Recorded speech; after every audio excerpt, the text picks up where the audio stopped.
And the resurrection makes no sense at all if we're just driving around these meat sacks for a little while and then we get rid of them and we become these ethereal beings. If that's the case, then what is the purpose of the resurrection? Because at the resurrection, our bodies are resurrected. We are going to be who we are right now. We're going to be just like the resurrected Christ, who still bore the marks of the crucifixion. He was Jesus of Nazareth in every way, the same Jesus that the disciples knew. He wasn't an ethereal version of Jesus or a spiritual version of Jesus.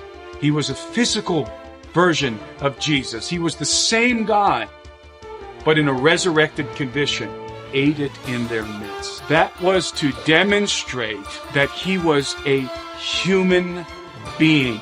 He was the same human being with whom they had supped before he was crucified. And he was eating and he was drinking with them. So what is the resurrection? First of all, we must recognize that going to heaven is not the hope of the believer. That is an unbiblical concept. The hope of the believer is the resurrection. And Paul says if Christ had not been raised from the dead, then we are to be pitied among men. We are to be most pitied because our hope hinges on the resurrection. What is the resurrection? The resurrection is the restoration of mankind to the blueprint of Adam. So when we are resurrected, we are going to be resurrected with our DNA.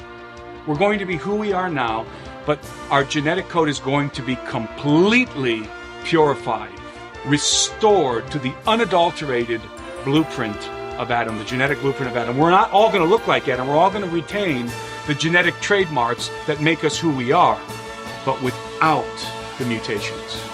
We will become, at the resurrection, more human than we are right now. It's a full circle back to where we started. And this is, of course, the parable of the prodigal son.